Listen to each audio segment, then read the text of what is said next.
যারা রেকর্ড করবেন রেকর্ড করে খাবেন। আচ্ছা, আজকে আমরা এই কয়দিন করতেছিলাম ফিগার ড্রয়িং, এরপরে আমরা ফেস ড্রয়িং ফার্স্ট টাইম শিখবো এবং তারপরে ফেস ড্রয়িং। তো এটা আমি শিখাবো আপনাদেরকে ছুটির পরে, আমি একটা ছুটি দিব। এটা হচ্ছে যে 21 তারিখ, মানে কালকে তো আপনাদের ছুটি তাই না? তো কালকের পরে করতেছে আপনাদের কি বার, কথা বলুন তো একজন। কালকের পরে কি বার করতেছে? বৃহস্পতিবার। বৃহস্পতিবার, তাই বৃহস্পতিবারে একটা ছুটি দিচ্ছি আমি খালি। আর শুক্র শনি তো এমনি ছুটি, তাহলে একবারে রবিবার থেকে আমাদের ক্লাস হবে। ঠিক আছে, জি কথাটা সবাই মনে রাখবেন তো? জি। কালকে আমাদের সরকারি ছুটি, এরপরে আমি বৃহস্পতিবার একটা দিন ছুটি দিব, তারপরে শুক্র শনি তো ছুটি পড়ে যাচ্ছে, একবারে রবিবার থেকে আমাদের ক্লাস হবে, মানে 25 তারিখ, তাই না? হ্যাঁ, 25 তারিখ। জি, এই 25 তারিখের মধ্যে আপনারা কি করবেন বলেন? আপনারা তো ছুটি কাটাবেন না, আপনারা করবেন যেটা, সেটা হচ্ছে যে আমি একটা কমপ্লিট থিওরি শেষ করছি আপনাদের। যারা এই থিওরিটা নোট করতেন, পিডিএফ ফাইল পাইতেন, তারা মুখস্থ করে ফেলবেন একদম ঝটপটা। যারা পাননি বা নোট করতে পারেন নাই, তারা লিখে যাবেন, অন্যদের কাছে নোট যাবেন, লিখে কি কি দিচ্ছি সেগুলো দেখবেন, সেগুলো নোট করবেন এবং ঝটপটা মুখস্থ করবেন এই 5 দিনের মধ্যে। এক, দ্বিতীয়ত যাদের ড্রয়িং দুর্বল, এখনো ড্রয়িং করতে পারতেছেন না বা সমস্যা, তারা করবেন কি লাইন, ওভাল, সার্কেল খুব ভালো করে প্র্যাকটিস করবেন। তার পাশাপাশি প্রত্যেকটা ক্লাসে যে কাজগুলো দিয়েছি সেগুলো প্র্যাকটিস করবেন এবং প্রতিদিন একটা করে এরকম কোয়ার্টার শিটে ড্রয়িং করার চেষ্টা করবেন। বিভিন্ন ধরনের ড্রয়িং সেগুলো থেকে একটা দুইটা নির্বাচন করে এই কোয়ার্টার শিটের মধ্যে করবেন।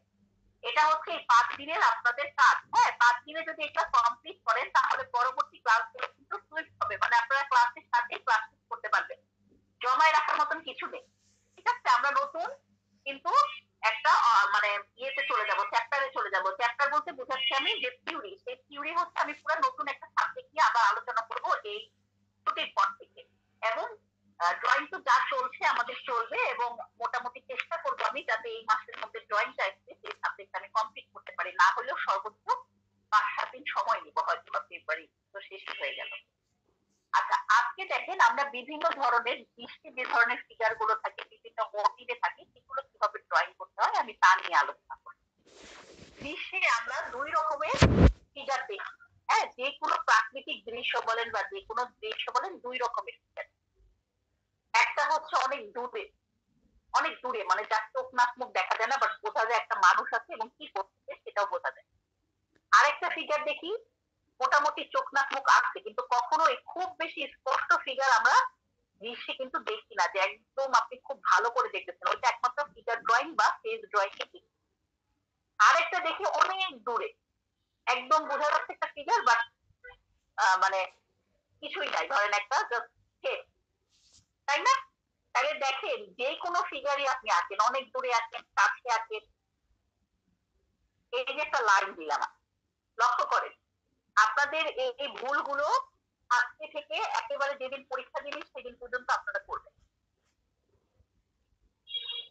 এইটা যদি আমার প্রথম ফিগার হয়, পার্সপেক্টিভ আমাকে কি বলে, পার্সপেক্টিভ আমাকে কি শেখায়, এরকম একটা লাইন শেখায় না যে লাইনটা কোনো এক দিকে যায় মিলে যাবে। মনে করেন এটা একটা দৃশ্য এবং দৃশ্য আপনি কয়েকটা ফিগার আঁকছেন, তাহলে প্রথম ফিগারটা যদি এই মাপের হয়, আস্তে আস্তে ফিগারটা কি হইতে থাকবে, এই স্টাইলে ছোট হইতে থাকবে, দুই দিক দিয়ে কিন্তু ছোট হবে। শুধু যে নিচ দিয়ে হবে তা না, বা শুধু যে উপর দিয়ে হবে তা না, দুই দিক দিয়ে জিনিসটা নামবে, কারণ একই জমি। আপনি যদি একদিক দিয়ে ছোট করতে থাকেন তাই এটা মনে হবে এটা উঁচায় উঠে গেছে ছবিটা, আছে না পাহাড়ি অঞ্চল থেকে নামতেছে ওই ধরনের। এখন ধরেন মোটামুটি একটা ফিগার আমি দেখাই, যেটা ধরেন একটা দৃশ্যে থাকে এই ধরনের ফিগার গুলো। একটা লোক ধরেন যাচ্ছে এবং বাপটা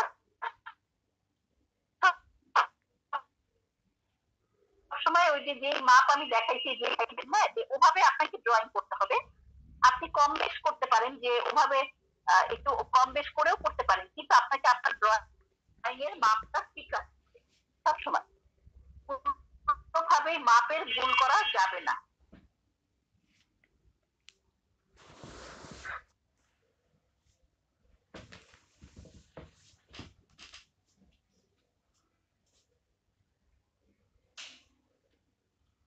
একটা মানুষ হেঁটে হেঁটে ধরেন যাচ্ছে, এখন দৃশ্যে ফোকাস দিই তখন কিন্তু মানুষটা সর্বোচ্চ ধরেন পিছন থেকে যদি আমরা দেখি এই এরকমই দেখবো, খুব বেশি কিছু দেখবো না।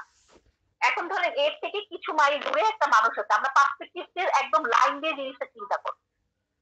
এখন যদি দূরত্ব বেশি বানাইতে চাই, আমার তো ছোট ক্যানভাসে সবকিছু বসাইতে হবে, তাই না? আমি যদি দূরত্ব বেশি বানাইতে চাই তাহলে মিডিল লাইন থেকে এটা ছোট হবে। বুঝাইতে পারছি? মানে একই লাইনে আমি যে ধরেন যে দূরত্বটা লাইন টানলে অনেক দূরে আসতো, বাট এখন আমার জায়গাটাকে বেশি বড় বানাইতে হবে দূরে। সেই ক্ষেত্রে আমি একই জায়গায় যদি এভাবে ছবি আছে, আমার কাছে ছবিটা অটোমেটিক মনে হবে এর থেকে এই মানুষ অনেক দূরে এবং তার থেকে অনেক দূরে এবং এ আরো অনেক দূরে, কারণ আমি পার্সপেক্টিভগত দিক থেকে এখন আমি লাইনটাকে এভাবে নিয়ে আসছি। কোনটা কিন্তু কোন কিন্তু সেম আছে, দেখেন যে মিডিল লাইন কিন্তু সেম আছে, মিডিল লাইন যদি আপনারা টানেন এই লাইনটা সেম থাকতে হবে। তাই ধরেন এখানে যে মানুষটা সে ধরেন আমার দিকেই হেঁটে হেঁটে আসছে, এ তো ওদিক যাচ্ছে, এ ধরেন আমার দিকেই হেঁটে হেঁটে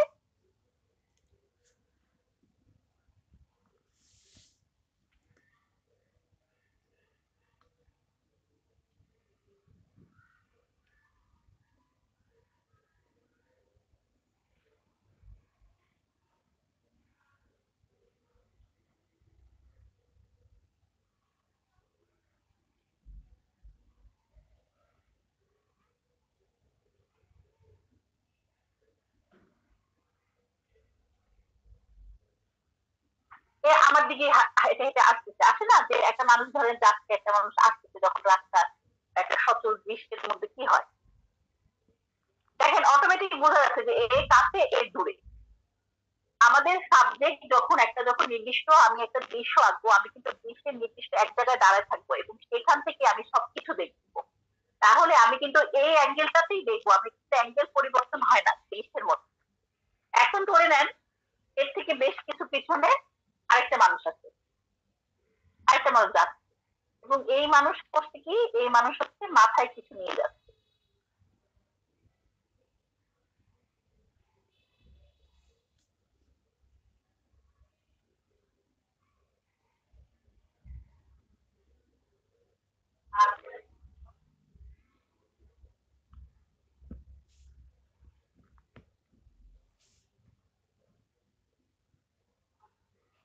বিষয়টা দেখেন বোঝা যাচ্ছে না যে এর থেকে দূরে এবং আরো দূরে, এখন কিন্তু সাইজে ছোট হয়েছে। এখন ছোট কি হয়েছে, পুরো শরীর হয়েছে, কিন্তু মাপ কিন্তু এক। ওই যে মাথার থেকে শরীর 8.5 গুণ, মাথা আপনি এখন এত বড় দিলে এই মাথার সাথে তুলনা করে পুরো শরীরটাকে মেজারমেন্ট করতে হবে। মাথা যদি আপনি এতটুকু দেন এটার সাথে তুলনা করতে হবে, মাথা যদি আপনি এতটুকু দেন এটার সাথে তুলনা করতে হবে 8.5 গুণ। কিন্তু আপনি যদি এখন মাথাটা ধরেন এই সাইড দিচ্ছেন, শরীর দিয়ে দিলেন বড়, বা মাথা আপনি করলেন কি বড় দিলেন, শরীর দিলেন ছোট, প্রতিবন্ধী হয়ে যাবে, এটা কিন্তু আর ঠিক থাকবে না। এখন ওই যে দেখেন দূরে বিন্দুর মতন আমি দিয়েছি, এখন আপনি যদি ড্রয়িং জেনে থাকেন আপনি ওই বিন্দুতেও খুব ছোট ছোট ড্রয়িং এর মাধ্যমে মানুষ বুঝাইতে পারবেন। কারণ ওই দূরে কিন্তু কালার আপনি দেখবেন না, কালার কিন্তু একটু ছায়া এবং তার মধ্যে হালকা একটু হয়তো বা অ্যাশ কালার, একটু হচ্ছে ব্রাউনিশ, একটু হচ্ছে এই ধরনের দূরে যখন একটা মানুষ থাকবে, ধরেন একটা কালারফুল ছবি হলেও একই জিনিস হবে এবং ড্রয়িং হবে কি এরকম ছোট।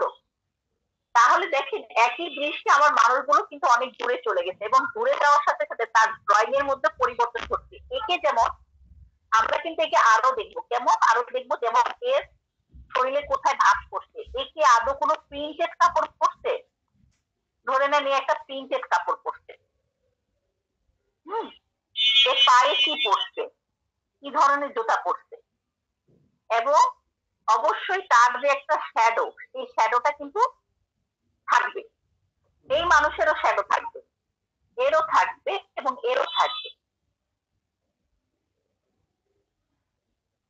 এখন এই যে বিষয়টা বললাম এবং এইখানে খুব ডিটেল ড্রয়িং হবে, ঠিক আছে? এই মানুষের থেকে এটাতে কম ড্রয়িং, এটাতে আরো কম, আর ওটা তো আমি বলে দিলাম যে লাইনের মাধ্যমে আপনাকে একটা মানুষকে বোঝাতে হবে, বাট ওখানে কিন্তু আপনি ড্রয়িং জানলে ওই মানুষ থাকতে পারবেন, কিন্তু ড্রয়িং না জানলে আপনার ওটা মানুষ থাকতে না কি আসতে বোঝা যাবে। এই ড্রয়িংটা যদি আপনি করতে পারেন আপনি ওইটা অবশ্যই আসতে পারবেন, ঠিক আছে?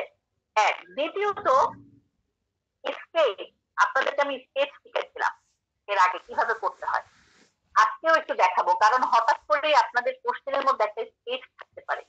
আপনারা স্কেচ করতে জানেন, সবই শিখেছি, কিন্তু দিলে আর পারেন না। এবং এবার দিছিল এবারকার পরীক্ষা, এই যে এখন যে হইলো, যে পরীক্ষা দিয়ে আপনাদের ক্লাস 17 তারিখে, এই পরীক্ষায় দিয়েছিল তারা একটি ফ্রকের স্কেচ করো, সেকেন্ড সেমিস্টার পরীক্ষা আছে, পোশাক ডিজাইন।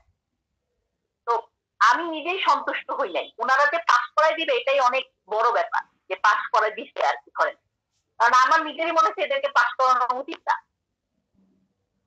কারণ অতটুকু তো ড্রয়িং জানতে হবে যে যাতে সে পাস করে।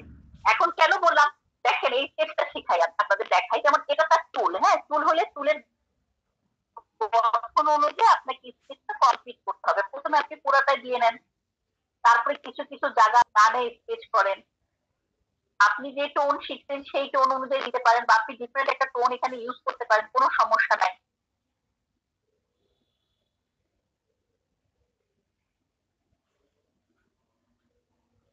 এখন দেখেন এই যে স্কেচ করলাম, স্কেচের মেন কি ওখানকার শ্যাডো, তাই না? আমি বলছিলাম যে স্কেচের মেন হচ্ছে কি আলো ছায়া যে বিষয়টা, সেটাই আমরা ধরি স্কেচের মাধ্যমে।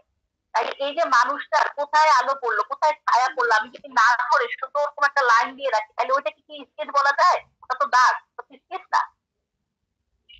আর স্কেচের মূলই হচ্ছে আপনার একটা ড্রয়িং এর আলো ছায়া, আপনাকে এটা বুঝাইতে হবে আপনার কোথায় ছায়া পড়ছে কোথায় আলো পড়ছে। যেমন আমরা যদি একটা পোশাক পরি, যে জায়গাগুলো এই যে দাগ দিচ্ছি, তার মানে এই জায়গাগুলো হচ্ছে তার অবশ্যই ভাঁজ পড়বে, তার কেনই ভাঁজ পড়বে, তার এই যে এটা যদি শার্টের কলার হয় তাহলে শার্টের কলারের নিচে ভাঁজ পড়বে, গেল এটা তার শার্ট। এখন শার্টের থেকে অবশ্যই তার শরীর ডার্ক হবে বা লাইট, লাইট হবে ফর্সা মানুষের ক্ষেত্রে, ডার্ক হবে কালো মানুষের ক্ষেত্রে, এবং পোশাকেরও কালারের একটা ব্যাপার থাকে, হ্যাঁ যেমন সে হোয়াইট কালারের পোশাক পরছেন নাকি সে ব্ল্যাক কালার বা ডার্ক কোনো কালারের পোশাক পরছে, সেই ক্ষেত্রে আপনার অবশ্যই স্কিনের যে ডার্ক টোনটা সেটা আপনাকে ধরে দিতে হবে, যে স্কিনটা তার এত পার্সেন্ট তার কাপড়ের থেকে ডার্ক বা তার কাপড়টা লাইট, যেটাই বুঝাতে চান।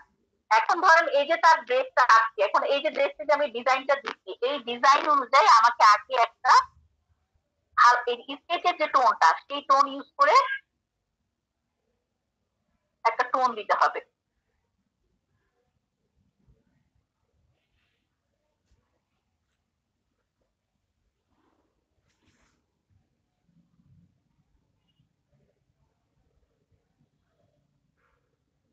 হ্যাঁ এই যে একটা টোন দিতে হবে,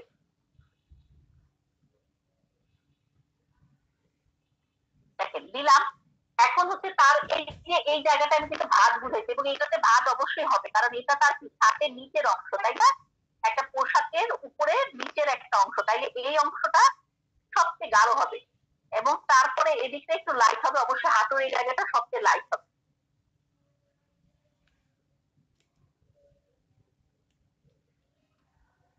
এই যে এখানে যে দাগগুলো দিচ্ছি, এই দাগগুলো মানে কি, মানে এখানে বিভিন্ন ধরনের ভাঁজ গেছে, তার মানে এখানে আপনাকে একটু ডার্ক করতে হবে, এবং তারপরে তার পায়ের ড্রয়িং, পাতা সর্বশেষে সবচেয়ে বেশি ডার্ক হবে, কারণ এটা হচ্ছে কি সবচেয়ে তলের একটা জিনিস, এবং নিচটাও যদি আপনাকে স্কেচ করতে হয় অবশ্যই হবে, কারণ তাইলে মানুষের যে ভর সেটা বোঝা যাবে না। এই হচ্ছে আপনার একটা সিম্পল স্কেচ, মানে এটা কিন্তু একদম না পারলেও এটা পারা উচিত, মানে এইটুকু করা উচিত। এরপরে এখানে আরো অনেক ব্যাপার আছে, এটাকে একদম মানে মিহি করে জিনিসটার উপরে এরকম আস্তে আস্তে টোন দিয়ে জিনিসটাকে একদম মিহি করা যাবে। হ্যাঁ, এবং তারপরে তার শাড়ির যে প্রত্যেকটা কিভাবে ভাঁজগুলো গেছে, কোন দিক থেকে কোনটা গেছে সেটাও এখানে বোঝানো সম্ভব, বাট এতটা ডিটেল আমরা না যাই, বাট এই সিম্পল, যেটা খুব সিম্পল আমি দেখাচ্ছি আপনাদেরকে, যাতে এটা আপনারা সবাই পারেন, এইটুকু আপনাদেরকে পারতে হবে। এখন যদি বলে যে একটা ফিগার ড্রয়িং করে এবং স্কেচ করা, আপনি কি করলেন? স্কেচ মানে এরকম ড্রয়িং করে এখানে এরকম করছেন, শেষ, এটা স্কেচ, এই তো হবে না। কারণ আপনার স্কেচ মানে কি, স্কেচ মানে পুরো ইন টোটাল ছবির মধ্যে আলো ছায়া ধরতে হবে। এখন এটার পরে ধরুন এ আছে, এ তো কি আমাদের শরীর, আমাদের কিন্তু এ হচ্ছে এর থেকে দূরে, তার মানে এর গায়ে যখন স্কেচটা পড়বে, প্রথমে আমি ফুল একটা স্কেচ করে নিব, দেখেন পুরাটার মধ্যে একটা দিয়ে নিব। হুম, আচ্ছা দেওয়ার পরে আমি যে জায়গাগুলো মনে করতেছি যে তার ডার্ক হওয়া দরকার, সেই জায়গাগুলোতে একটা টোন দিয়ে দিচ্ছি, হ্যাঁ। এবং দূরের মানুষ কাছের মানুষের তুলনায় ডার্ক হবে, কেন ডার্ক হবে জানেন? ওইটা আর কাজ হবে না, না, বাট এখানে ডার্ক বলতে আমি বুঝাচ্ছি ওই ডার্ক না, ডার্ক বলতে আমি বুঝাচ্ছি যে শেডের যে বিষয়গুলো সেগুলোর মধ্যে বেশি কারুকার্য হবে না, 2-3টা শেড এরকম দিয়ে জাস্ট কিভাবে আসতেছে সেটা বোঝাইতে হবে, এর থেকে বেশি কোনো কিছু না।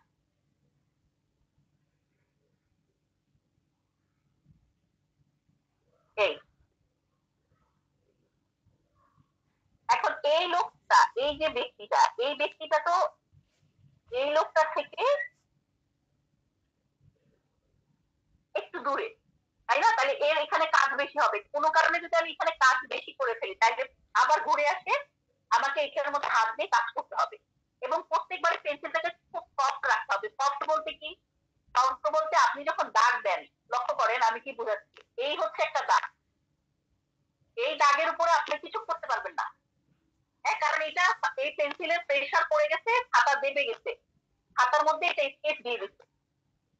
আমরা যখন ছবি আঁকি, হয় ড্রয়িং করেন আপনি স্কেচ করেন, কখনো এই খাতা দাবা যাবে না, এখানে খাতা দেবে গেছে, লিখার সময় দেখবেন খাতা দেবে যায়, ওই দাগ দাগ দেওয়া যাবে না, আপনার সবসময় লাইন হইতে হবে এরকম সফট, খাতার মধ্যে কোনো প্রেশার না, মানে খাতাকে কখনো কষ্ট দেওয়া যাবে না।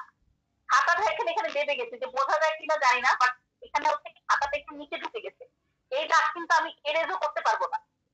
কিন্তু যখন আমি এই স্টাইলের দাগ দিচ্ছি, ধরেন এই লাইন দিচ্ছি, ওই যে আমরা হরিজন্টাল লাইন ভার্টিক্যাল লাইন দিয়ে যে লাইনগুলো হচ্ছে আমরা ছবি আঁকা শুরু করব, তারপরে আমাদের প্রয়োজন অনুযায়ী আমরা আস্তে আস্তে দাগ দিতে দিতে এটাকে গাঢ় করবো, গাঢ় করবো, এই যে গাঢ় করতেছি, গাঢ়, কিন্তু এই দাগে আসা যাবে না যে এই দাগে আমার খাতা দেবে যাবে বা খাতার মধ্যে, কারণ এই দাগ যখন আছে আপনি একে দাগ গাঢ় করতে পারবেন, এটার উপর আপনি বারবার দাগ দিয়ে দিয়ে দিয়ে দিয়ে এটাকে অনেক গাঢ় করে ফেলতে পারবেন, কিন্তু আমি খাতা দাবাইনি, বাট এটার উপর অনেকগুলো লাইন দিয়ে এটাকে গাঢ় করছি। বুঝাতে পারছি, আপনি যখন একবার এই লাইন প্রয়োগ করে ফেলবেন আপনি আর এই লাইনে দেখতে পারবেন না, কিন্তু যখন পর্যন্ত আমাদের এরকম সফট লাইন আছে আমি এটার উপরে হাজারো টোন দিতে পারবো বারবার, এবং বারবার এটাকে আমি কি করতে পারবো, বারবার আমি এটাকে ডার্ক করতে পারবো। বুঝাতে পারছি, মানে বারবার লাইন দিব, বারবার এটাকে ডার্ক করবো, বারবার লাইন দিব, বারবার এটাকে ডার্ক করবো।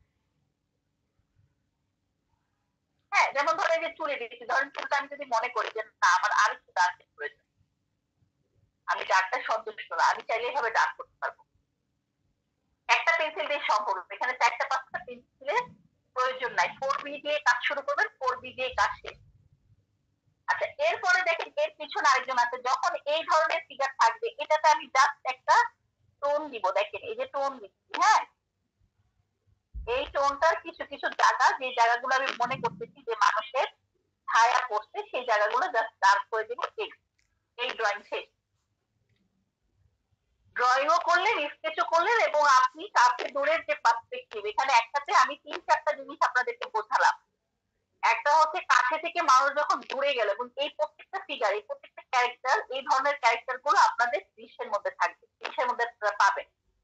এক, দ্বিতীয়ত আপনি পাচ্ছেন কি এখানে স্কেচ পাইলেন, তাই না? আপনি স্কেচ পাইলেন, এবং আপনি পাইলেন যে কাছে দূরের মানুষের যে তফাৎটা, কি ধরনের তফাৎ পাই,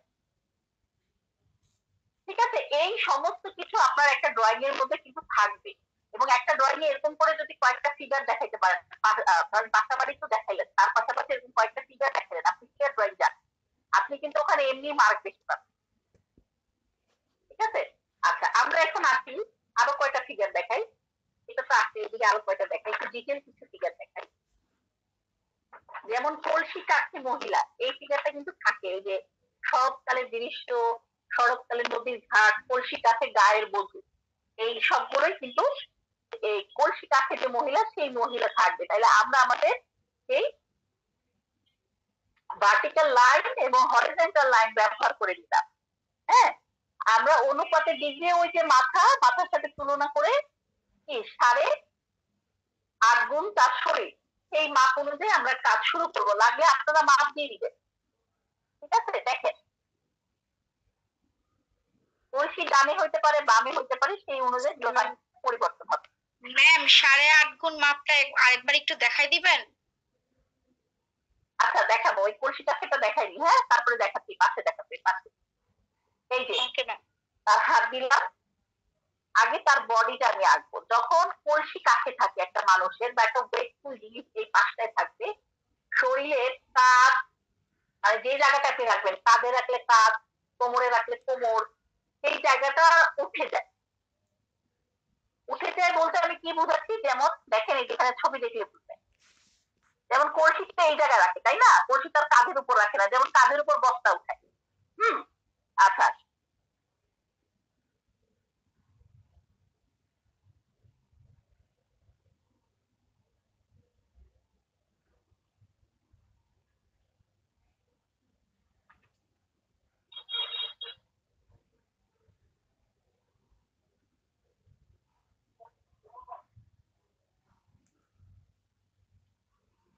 আচ্ছা, এরপরে দেখেন কলসি, আগে কলসি ড্রয়িংটা করতে হবে। আজ এবার পরীক্ষায় মজার ব্যাপার, একটা কলসি ড্রয়িং আসছিল, কলসির মধ্যে নকশা করো, কলসির মধ্যে নকশা করো, এটা গ্রাফিক ডিজাইনেরই কাজ ছিল। এই নকশাটাও স্টুডেন্টরা করতে পারতেছে না একটা কলসির মধ্যে, কি এক অবস্থাতে পেজ নিয়ে আসতে হাতে গুনে 3টা পরীক্ষা 3টা পেজ। আপনি পরীক্ষার হলে যাবেন, কলম আপনার একটা নিলে তো যথেষ্ট, কিন্তু আপনি কি একটা কলম নিয়ে পরীক্ষার হলে যাবেন? আপনার তো অবশ্যই 4টা 5টা কলম নিতে হবে, কারণ একটা নষ্ট হতে পারে, একটা ব্যাকআপ লাগতে পারে, একটা কলম শেষ হয়ে গেলে আরেকটা ইউজ করতে হতে পারে, তাই না? সেই ক্ষেত্রে যদি পেজের কথাই আমি ধরি, আপনি ছবি আঁকতেছেন, আপনার পেজ নষ্ট হওয়ার সম্ভাবনা 100-90% আমাদেরও হয়। তাহলে সেই ক্ষেত্রে আপনাকে অবশ্যই একটা পরীক্ষার জন্য মিনিমাম 2-3টা করে পেজ নিয়ে যেতে হবে।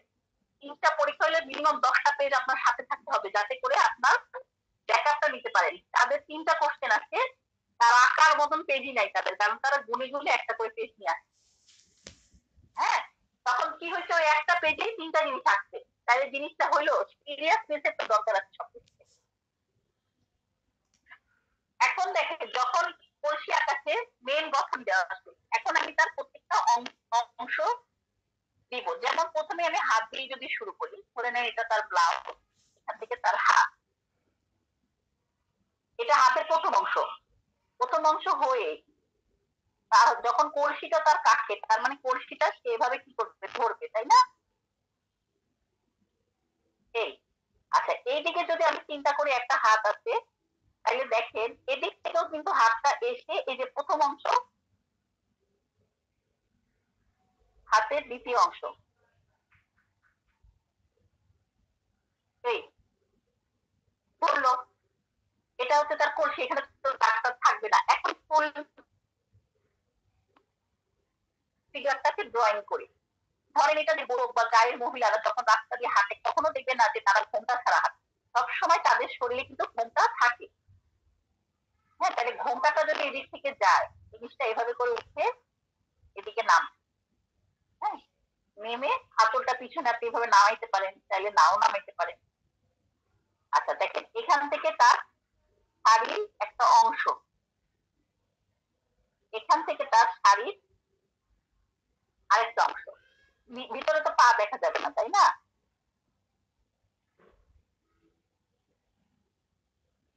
এই, তারপরে এখানে কি করলেন, এমন করে দিয়ে দিলেন।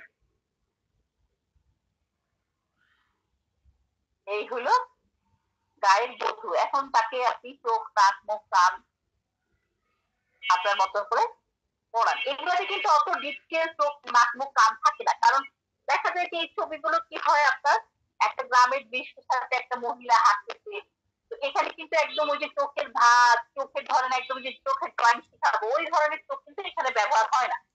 নর্মাল চোখ, একটা জাস্ট 2টা বিন্দু দিতে পারেন, বা একটু হালকা একদম চোখের ড্রয়িং হইতে পারে, ডিপেন্ড করে মানুষটা কত দূরে আছে সেটার উপর। তো দেখেন, এই যে বিষয়টা দেখাইলাম, এখন এটা কিন্তু খুব সিম্পল এবং প্রয়োজনীয় একটা ড্রয়িং, যেটা আমি বললাম একটু আগে, যে অনেক ছবিতে থাকে। আচ্ছা, 8 সাড়ে 8 গুণ মাপ দেখতে পেয়েছিলেন আপনারা। প্রথম আমাদের লাইন, ভার্টিক্যাল লাইন দিলাম, হ্যাঁ গাঢ় করে দিচ্ছি, এগুলো আপনারা খুব লাইট করে দিবেন যাতে মুছতে না হয়। এই হরিজন্টাল লাইন দিলাম, এই লাইন থাকলে মুছতে হবে। আপনি যে মাথাটা আঁকবেন, আপনার একটা আন্দাজ থাকতে হবে যে মাথাটা সহ 8.5 গুণ তার ইন টোটাল বডি। তাহলে এই যে আমি যদি মাথাটাকে এখানে ড্রয়িং করি, দেখেন মাথাটা ধরেন তাহলে এটা হচ্ছে 1 নাম্বার মাথা আমার, তাই না? এই যে 2, 3, কিভাবে ডাক্তার দিচ্ছি, এই যে মাথা এইভাবে ধরছি পেন্সিলের মাথা দিয়ে, আর এই যে আমার আঙ্গুল, এই আঙ্গুলটা এখানে এইভাবে করে মাপ দিলাম, দিচ্ছি। দেওয়ার পরে দেখেন এই যে পেন্সিল আবার এখানে আটকাইছি, এই যে আমার নখ, এই নখ দিয়ে আস্তে করে এখানে কাটে দিই, নখ দিয়ে, আপনারাও কাটতে পারবেন। কাটে দিয়ে তারপরে পেন্সিল দিয়ে দাগ দিচ্ছি, এখান থেকে এখানে নখ দিয়ে কাটে দিলাম, এই যে দাগ দিয়ে দিলাম। তাহলে হলো কত, 1 2 3, এই যে 4, এই যে 5, এই দেখেন নখ দিয়ে কাটছি, 6 7 8, এই 8.5। একটা মাথা, মানুষের মাথা লম্বা ছোট গোল হবে, কোনো সমস্যা নেই। মাথাটা কেটে আপনি যদি টুকরা টুকরা করেন, পুরো শরীর মাথার 8.5 গুণ হবে, 5 সহ। পাটা তো লম্বা থাকে না, এটা আবার পরে শিখাবো আপনাদের ফিগার ড্রয়িং দিয়ে, ফ্যাশন ডিজাইন এটা লাগবে, যে তখন আমরা পাখি কিভাবে দেখি। এমনি সময় পাখি হয় এভাবে থাকে, তাই না, একদম পাইখালি। পা তো আর এভাবে থাকে না, এভাবে থাকলে মাপটা আবার কিন্তু অন্য আসতে পড়বে। তো পাইখালি অলটাই আমাদের মাপা থাকে, যেমন এই যে পা থেকে পাইখালি, তাই না। তো 8.5 গুণ হবে তার বডি। এই যে মাথাটা, যে ব্যক্তির মাথা আছেন, সেই ব্যক্তির মাথা সমানভাবে ওই যে ভার্টিক্যাল লাইনের 2 পাশে মিলে বের হয়ে যাবে তার কাঁধের মাপ, মানে তার কাঁধটা হচ্ছে তার মাথার 2 গুণ চওড়া। যেই সাইজের মাথা আছে, এখন মাথা এই সাইজ হোক আর মাথা এই সাইজ হোক, এই মাথা অনুযায়ী তার পুরো বডির মাপটা বের করতে হবে। এখন এইটা হচ্ছে একটা প্রাপ্তবয়স্ক নারী বা পুরুষের মাপ। আর প্রাপ্তবয়স্ক বলতে আমরা 18 বছরের পরে বেশি, তাই না, 18 বছর। আমি ক্লাসটা একটু কাটি, আবার সবাই জয়েন হন। ক্লাসটা শেষ করছিলাম, ওখান থেকে শুরু করি। সবাই মিউট হয়ে যান, ক্লাস রেকর্ড করেন। মিউট হয়ে যান, কথা আসতেছে, আওয়াজ আসতেছে, মিউট হয়ে যান। ক্লাসে ঢুকে সাথে সাথে মিউট হয়ে যেতে হবে। আসসালামু আলাইকুম, এফডিসি নাম্বারটা থেকে আসি বলছি। মিউট থাকতে হবে, সবাইকে মিউট থাকতে হবে। আচ্ছা, যেটা বলছিলাম, এই যে মাথা, এই মাথাকে সমান 2 ভাগে ভাগ করে যদি 2 পাশে বসায় দেন, তাহলে সেই ব্যক্তি কাঁধের মাপ পেয়ে যাবে। ঠিক আছে, এটা পুরুষ মহিলা উভয় সেম, কোনো তফাৎ নাই। আচ্ছা, এরপরে আমি কয়েকটা ড্রয়িং দিছিলাম, ওই ড্রয়িং গুলোতে আপনাদের মাপ আছে, যেমন গলা থেকে বুক কতটুকু। যেমন ধরেন একটা মানুষের মাথার অর্ধেক হচ্ছে তার গলা, তারপরে হচ্ছে তার কাঁধ, ঠিক আছে, তার কাঁধ চলে গেল, কাঁধ চলে যাওয়ার পরে যে হাতের যদি প্রথম অংশ হয়, তাহলে আরেকটু অংশ মিললে তার এই যে বুকের যে অংশ সেটা, তারপরে হচ্ছে তার কি পেটের অংশ, এটা হচ্ছে তার পেটের অংশ, তারপরে তার হিপ, হ্যাঁ, হিপের অংশে যে মিডিল লাইন থেকে হিপের অংশটা কি হবে, ভাগ হয়ে যাবে। ভাগ হয়ে এই যে লাইন আছে, প্রথম যে লাইন, সেই লাইনে হবে তার হাঁটুর অংশটা, কারণ এটা পুরোটা মিলে কিন্তু হাঁটু, তারপরে হচ্ছে তার পায়ের যে নিচের অংশ, সেই অংশটা।